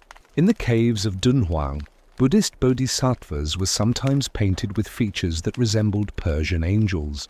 In Central Asia, pre-Islamic Turkic shamanistic practices, like reverence for sky gods and sacred mountains, were woven into the practice of Sufi Islam. Zoroastrian ideas of a cosmic battle between good and evil and a final judgment found echoes in later Jewish, Christian, and Islamic theology. The Silk Road was a grand, centuries-long conversation, where faiths borrowed, adapted, and influenced one another, creating unique hybrid spiritualities that existed nowhere else on Earth. This great exchange could not last forever. The rise of more militant empires, the shifting of trade to maritime routes, and the gradual closing of China's borders slowly strangled the overland Silk Road. The monasteries were abandoned to the sand. The caravanserais fell silent. But the legacy of this spiritual exchange is imprinted on our world. It explains why Islam is the dominant faith in Central Asia, how Buddhism traveled from India to China, Japan, and Korea, and how Christian communities thrived in Asia long before European colonialism. The Silk Road reminds us that faith has always been a traveler, finding its way along the paths of human connection, and that the most enduring conversions often happen not by the sword, but through the quiet, persistent power of a shared story, told under a desert sky. The sacred maps we have explored so far were largely born from organic growth, from the slow conversation between a people and their land. But history also holds chapters where these maps were not drawn by time and tradition, but by force. The age of European colonization was one of the most dramatic and violent reorganizations of the world's spiritual geography.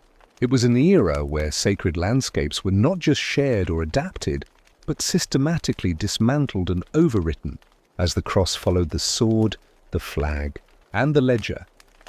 The European colonial project was not solely a military and economic endeavor.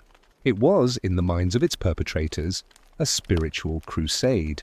The world was divided by papal decree between competing Catholic empires with the explicit duty to bring heathen souls to Christ.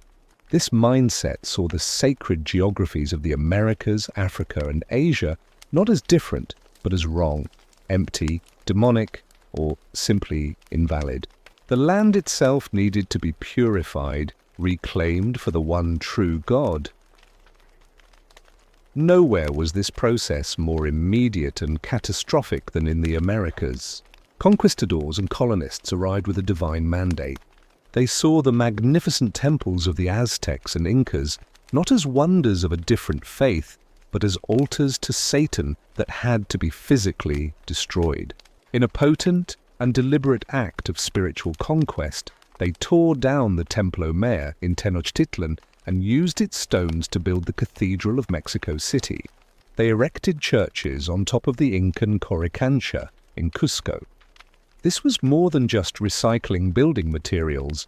It was a symbolic act of subjugation, asserting that the new God had triumphed over the old, and that the new sacred map was to be literally founded upon the rubble of the old.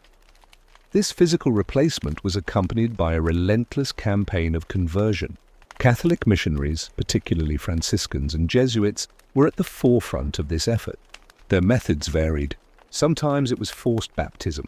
Other times it was more subtle, using education and the lure of social advancement.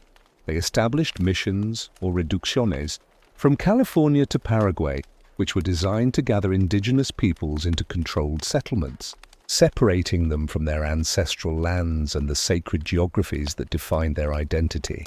A river where a spirit lived, a mountain that was an ancestor, these were rendered distant, inaccessible, and their meanings were systematically erased. But this story is not one of simple, total erasure. The human spirit is resilient, and faith is malleable. What often emerged was not a pure European Christianity, but a complex and tenacious syncretism.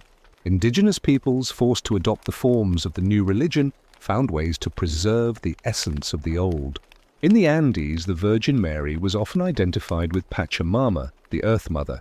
In Mexico, the dark-skinned Virgin of Guadalupe was said to have appeared on the hill of Tepeyac, a site already sacred to the Aztec mother goddess Tonantzin. The new churches built on ancient sites were, for the colonizers, a symbol of victory. For the conquered, they could become a secret continuation of their own sacred geography, a place where the old gods could be worshipped under a new name. In Africa and parts of Asia, the process was different but equally transformative. While the Americas were seen as a tabula rasa for a new Christian world, Africa and Asia had ancient, organized societies and established world religions. Here, colonization was often accompanied by Protestant missionaries. Their strategy frequently involved the establishment of schools and hospitals, providing education and medicine as a gateway for evangelism. They translated the Bible into local languages, a monumental task that preserved linguistic structures even as it sought to replace spiritual ones. The sacred map of Africa was profoundly altered. Traditional animist sites were condemned as pagan. The communal, land-based rituals that tied clans to their environment were disrupted by new economic systems and arbitrary political borders. Yet again, adaptation occurred. Today, vibrant African independent churches blend Christian theology with traditional music, dance and healing practices. creating a uniquely African expression of Christianity that reclaims a sense of sacred place and community. The legacy of this colonial redrawing is a world of spiritual scars and surprising hybrids. It left a legacy of deep trauma, where generations were severed from the land-based spiritualities that had sustained their ancestors. It created hierarchies of religion, with European Christianity often positioned as superior. Yet, it also created a global Christianity, a faith that was forced to adapt and be adapted, becoming something far more diverse than its European exporters could have imagined. The sacred map of the world was not simply erased and redrawn. It was palimpsest, a parchment where the old writing was scraped away to make room for the new, but where the faint, indelible traces of the original text still show through, shaping the meaning of everything written over it. It is a complex geography of loss, resilience, and an enduring search for the sacred, even under the weight of history's most formidable impositions. An island is a world in miniature, a bounded universe. Surrounded by the moat of the sea, islands become natural laboratories for life and for faith. In isolation, beliefs can evolve in unique directions, protected from the constant churn of continental influences.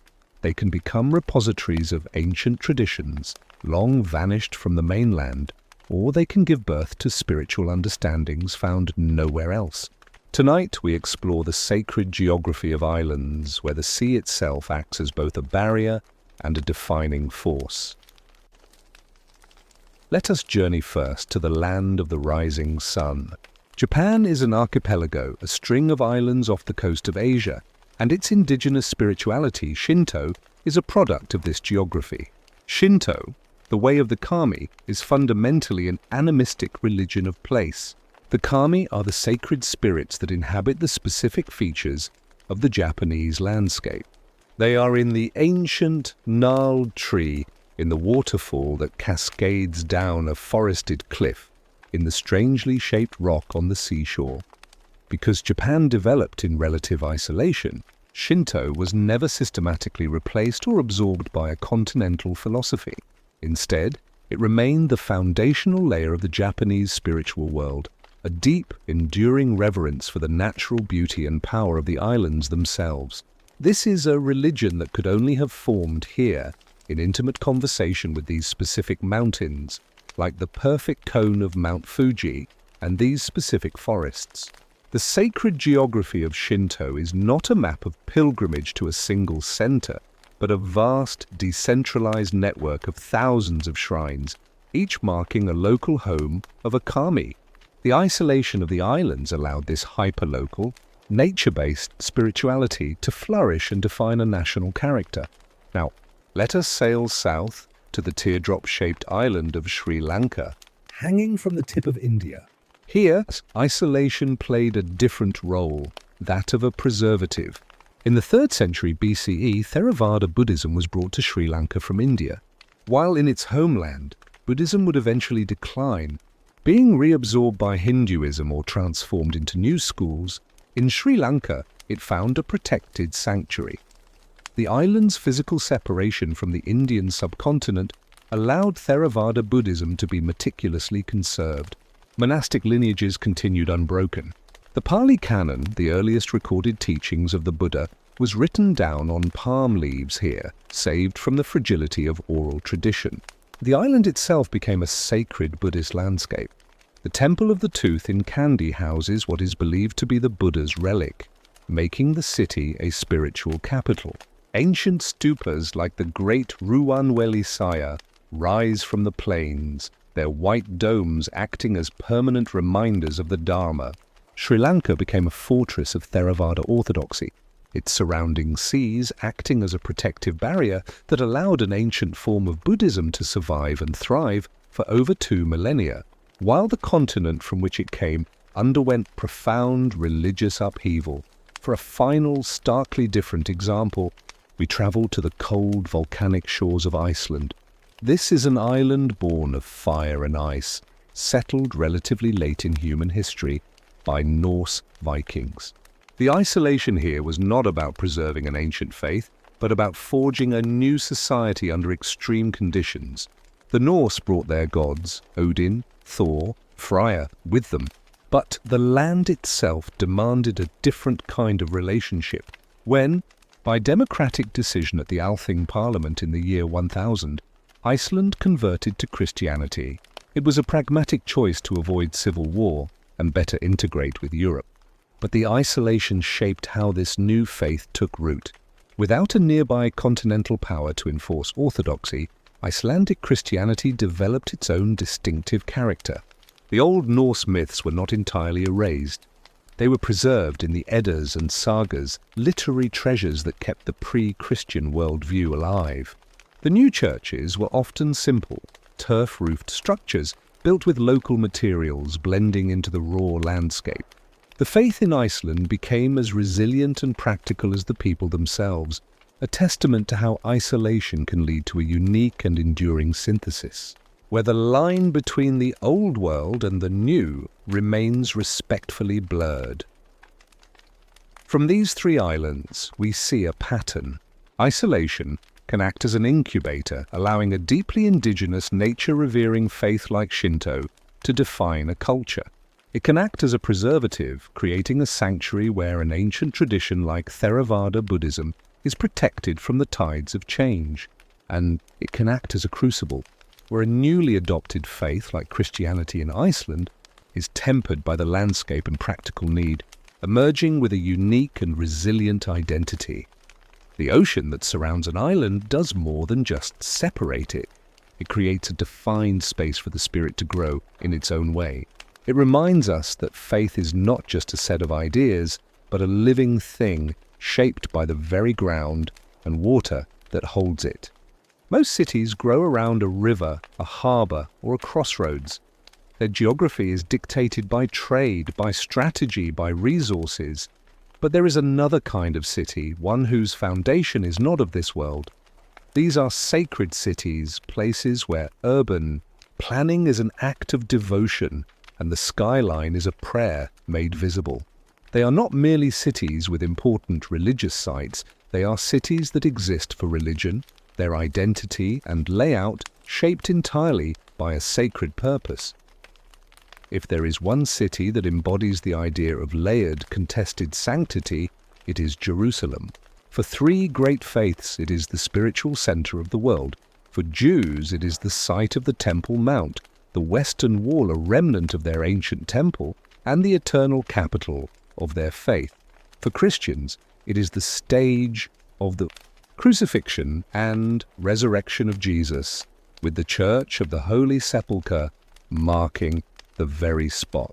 For Muslims, it is Al-Quds, the place from which the Prophet Muhammad ascended to heaven, with the Dome of the Rock and Al-Aqsa Mosque as its crown. Jerusalem's geography is a palimpsest of faith, each layer sacred to a different community. Its narrow streets are a physical manifestation of theological proximity and tension, a map where the divine and the political are inextricably and often painfully intertwined. Traveling east to India, we find a city whose entire purpose is death and liberation. Varanasi, on the banks of the Ganges, is one of the oldest continuously inhabited cities on Earth, and its urban plan is a machine for achieving moksha. The city is built along a crescent-shaped curve of the river, with every street and alley designed to lead pilgrims down to the ghats, the stone steps that descend into the sacred waters. Life here is oriented toward the river. The city is a labyrinth leading to a linear sacred front. At the Manikarnika Ghat, the primary cremation ground, the fires never go out. In Varanasi, the urban geography is a constant, in-your-face meditation on the cycle of life, death, and the hope of ultimate release. The city doesn't just accommodate this belief, it is built to facilitate it. In stark contrast to the ancient, organic chaos of Varanasi is the planned, precise sanctity of Mecca. Before it was the spiritual capital of Islam, Mecca was an oasis and a trading hub, but its entire modern identity and layout are now dedicated to a single event, the Hajj. The city is structured concentrically around the Kaaba, the cube-shaped building at the heart of the Grand Mosque.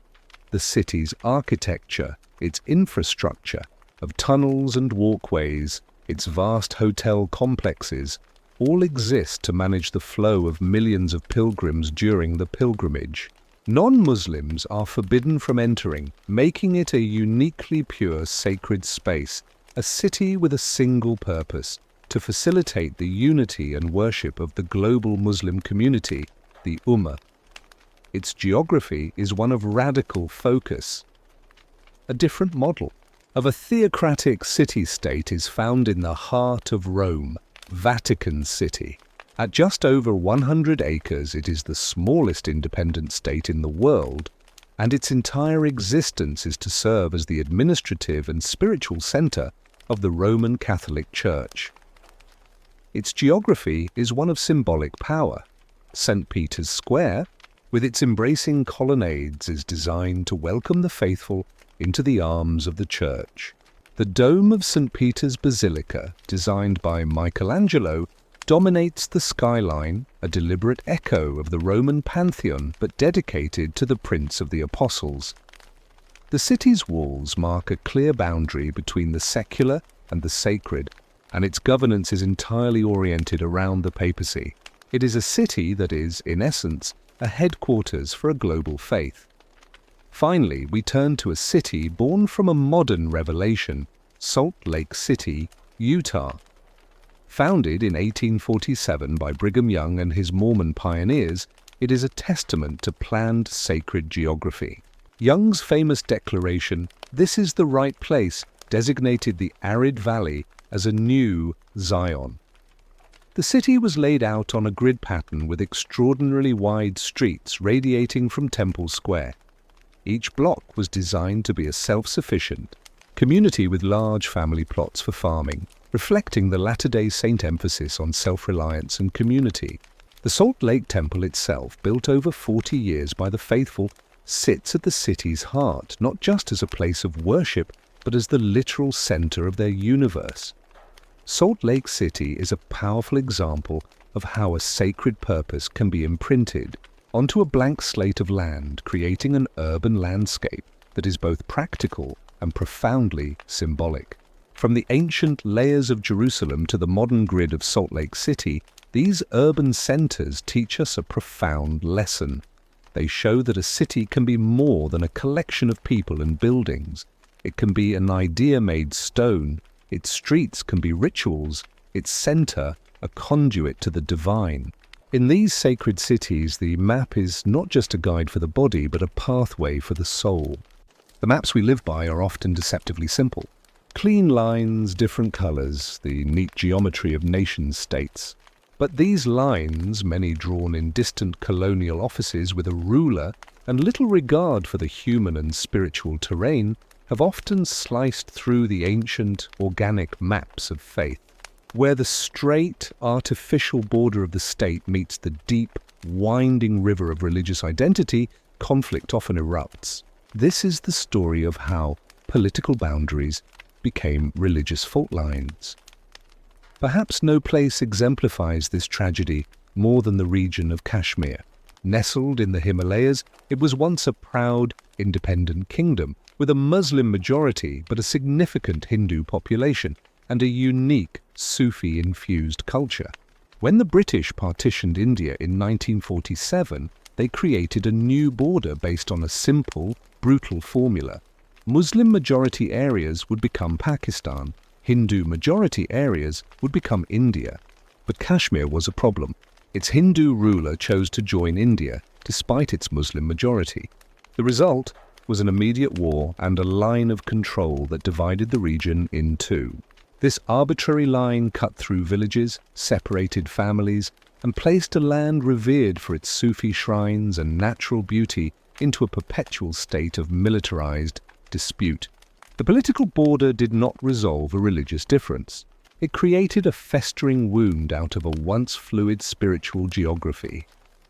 A similar story of colonial cartography defines the Middle East. In the early 20th century, the secret Sykes-Picot Agreement between Britain and France carved up the defeated Ottoman Empire into spheres of influence, drawing straight lines through the desert to create the modern states of Iraq, Syria, and Jordan. These borders paid no heed to the intricate mosaic of religious and ethnic groups, Sunni, Shia, Alawite, Kurdish, Christian, that lived there. They forced historically distinct communities into artificial states while dividing others, like the Kurds, across multiple countries. The modern conflict in Palestine is also a direct legacy of colonial border making. The Balfour Declaration and the subsequent UN Partition Plan of 1947 attempted to draw a line between a Jewish state and an Arab state on a land both peoples considered their ancestral home. The result was not a solution, but the creation of a border that has been a site of violence and struggle ever since. A line that runs not just through territory, but through the very heart of two peoples' sacred histories. Traveling to the Balkans, we see the same pattern. For centuries, this region was a crossroads where the Ottoman Empire and the Austro-Hungarian Empire met. Here, Orthodox Christianity, Catholicism, and Islam coexisted and commingled in complex patterns. The collapse of Yugoslavia in the 1990s saw the re-emergence of old internal borders as new international frontiers. The new state of Bosnia and Herzegovina was a fragile construct with a mixed population of Bosniaks, Muslims, Serbs, Orthodox, and Croats, Catholic. The war that followed was a brutal campaign of ethnic cleansing, an attempt to redraw the map along religious lines, to make the political borders match a fanatical vision of religious purity. The conflict showed how quickly ancient faiths, when weaponized by nationalism, could be used to justify the violent reordering of human geography.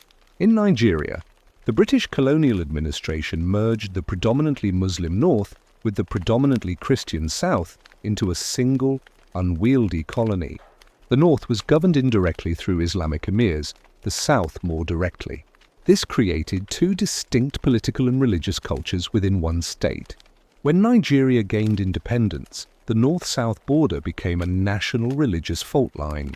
Conflicts over the implementation of Sharia law in northern states and competition for political power at the federal level have repeatedly erupted into violence. The political border between north and south is not just an administrative line. It is a tense frontier where differing religious worldviews and legal systems collide. In all these cases, the fundamental problem is the same. The sacred maps of faith, the routes of pilgrimage, the locations of holy sites, the homelands of religious communities are ancient, deep, and often fluid. The political maps of the modern world are recent, shallow, and rigid. When a political border is drawn that ignores the sacred landscape, it does not make the religious identity disappear. Instead, it politicizes that identity. Faith becomes a marker of us versus them, a badge of belonging to one side of the line or the other. These borders, drawn for administrative convenience or imperial ambition, have become the front lines in some of the world's most intractable conflicts. They remind us that a line on a map is never just a line. It is a statement of power, a definition of identity, and too often a scar upon the land, dividing what was once whole and setting the stage for generations of strife over the true ownership of a sacred earth. Throughout this entire journey, we have explored how faith has been written into the very soil, stone, and rivers of our world. We have seen mountains as altars and rivers as goddesses. But now a new global force is rewriting this ancient sacred map, not with intention, but as a consequence. Climate change, with its rising seas, melting ice, and altered seasons, is not just an environmental or economic crisis. It is a spiritual one. It is erasing the very landscapes that have anchored human devotion for millennia. For countless communities, the sacred is inextricably linked to a specific, unchangeable place. But what happens when that place begins to vanish? Imagine the low-lying atoll nations of the Pacific, like Kiribati or Tuvalu. Here, entire islands are ancestral homelands. The land itself is a sacred trust holding the bones of forebears and the sites of village churches where hymns have been sung for generations. As sea levels rise, salt water infiltrates freshwater sources, and storm surges eat away at the shoreline. These communities face a devastating choice: to abandon the land that defines their spiritual and cultural identity, or to be submerged with it. The loss is not just of territory, it is of a covenant with the past and a foundation for the future. A church service held with water lapping at the doorstep is no longer a metaphor. It is a dire physical reality. This threat extends to the world's great coastlines. In India, countless Hindu temples line the shores, built centuries ago to be at the meeting point of land and sea. Now that meeting point is moving inland. The ancient temple of Gopinath in Odisha has already been claimed by the sea. Others, like the famous shore temples of Mahabalipuram, are fortified with sea walls in a desperate attempt to hold back the inevitable. The very element that is considered sacred and purifying the ocean is now becoming a force of desecration. The rituals, the pilgrimages, the daily offerings made at these sites are now conducted under the shadow of a rising tide. But it is not only the sea. The great river-based faiths are facing a crisis of a different nature. In the Himalayas, the glaciers that feed the Ganges, the Indus, and the Brahmaputra are receding at an alarming rate. For Hindus, the Ganges is not just a river. She is goddess Ganga descended from heaven. Her continuous flow is a divine promise. Yet climate change is altering that flow, creating a cycle of devastating floods and perilous droughts. The very nature of the river is changing, threatening the timeless rituals that depend on her. The daily baths at Varanasi, the immersion of ashes, the sustenance of millions. If the glacier that births her shrinks, what becomes of the goddess? The spiritual crisis is as profound as the ecological one. In the frozen north, another sacred geography is melting. For the Inuit and other indigenous peoples of the Arctic, the ice is not barren wasteland. It is a sacred, living landscape, integral to their culture, their hunting traditions, and their spiritual understanding of the world. The sea ice is a platform for life, a migratory path for animals they hold sacred, and a part of their ancestral memory. As the permafrost thaws and the ice retreats, their entire way of life and the spiritual geography that sustains it is literally dissolving beneath their feet. The maps their ancestors knew are becoming unrecognizable. This is the unique pain of climate change for matters of faith. It is a slow, relentless, and often impersonal force that disrespects all boundaries, both political and spiritual. It does not conquer a temple to replace it with another. It simply threatens to erase it, to make it inaccessible, or to alter its fundamental nature. A sacred mountain may remain, but its glaciers, which were seen as the hair of the god Shiva, may disappear. A desert may expand, swallowing up ancient monasteries. The response to this crisis is emerging as a powerful new form of spiritual practice. Religious leaders from the Pope to Buddhist monks are now framing environmental stewardship as a core religious duty. To protect a sacred river from pollution is an act of devotion. To reduce one's carbon footprint to preserve a low-lying island nation is an act of interfaith solidarity. The sacred geography is shifting from being a static inheritance to a dynamic responsibility. The challenge before us is stark.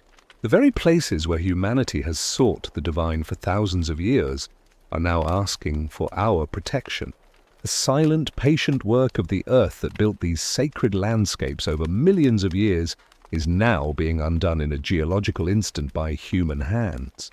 The question is no longer just how we save our sacred sites, but whether we can rediscover the sacred in the act of saving our world. For if we can see the entire planet as a sacred trust, then perhaps we can find the will to preserve it, and in doing so, preserve the countless holy maps that have, for so long, guided the human spirit home. We have come to the end of a long journey. We have climbed sacred mountains and followed the courses of holy rivers. We have stood in the silence of deserts and the heart of bustling cities built by faith. We have traced the paths of pilgrims and the lines of conflict. And if this journey has taught us one thing, it is this: the human experience of the divine is, and has always been, profoundly and inextricably placed. We do not believe in a vacuum. We believe in a world of stone, water, wind, and sky. Look at the map of the world today, not as a political chart, but as a spiritual one. It is not a simple picture. It is a magnificent, complex, and sometimes wounded mosaic. The vibrant green of Islam, radiating from the Kaaba in Mecca, coloring the daily lives of billions from Indonesia to Nigeria. The deep saffron of Hinduism, flowing along the Ganges and rooted in the soil of the Indian subcontinent. The myriad hues of Christianity, painted across continents from the ancient churches of Rome to the storefront chapels of Los Angeles. The serene gold of Buddhism, illuminating the landscapes of Southeast Asia and the Far East. And woven throughout, the ancient earthy tones of indigenous traditions, the dreamtime of Australia, the spirit-filled forests of the Amazon, the sacred mountains of the Navajo, all speaking of a time when every rock and tree had a voice. This is not a static mosaic. It is alive, its pieces constantly shifting. The modern world, with its jets and digital networks, has created a new kind of sacred geography, one of movement and connection. A Muslim family in London watches the Hajj in Mecca live on a screen. A Buddhist in Colorado follows a meditation guided by a monk in Tibet. A diaspora community builds a temple, a mosque, a synagogue, transplanting a piece of their spiritual homeland into a new city. The map is no longer just one of fixed locations, but of dynamic flows. The sacred is portable, carried in the heart, practiced in homes and connected across vast distances in an instant, and yet the old geographies endure. The pilgrim still walks the Camino de Santiago, feeling the same stones underfoot that millions have felt for 1,000 years. The Hindu devotee still feels a transcendental shudder upon touching the waters of the Ganges at Varanasi. The call to prayer still echoes from the minarets of Istanbul, just as it has for centuries. The deep magnetic pull of place has not been erased by globalization. It has been complicated by it, layered with new meanings. We have also seen the shadows on this map, the bitter conflicts where faith and territory become entangled in a deadly embrace, the painful scars where colonization scraped away one sacred geography to impose another, and now the quiet, creeping threat as a changing climate threatens to wash away the very shores and alter the very rivers that cradle our most ancient sanctuaries. But in facing these challenges, a new consciousness is emerging. The geography of religion is teaching us a final, urgent lesson that our diverse paths to the sacred all cross the same earth. To defend a sacred river from pollution is to honor the Hindu devotee, the Buddhist monk, and the Christian Baptist alike. To protect a low-lying island from sea level rise is to uphold the sanctity of home and ancestor for its people. The ecological and the spiritual have become one crisis, and in that, perhaps, one hope. The world's religious landscape today is a testament to the enduring human need to find meaning in the world around us.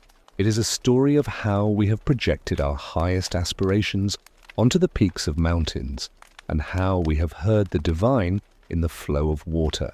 It is a story of how we have drawn borders around the holy, and how, again and again, the holy has spilled over those borders, refusing to be confined. We end our journey then not with a single truth, but with a profound appreciation for the tapestry itself.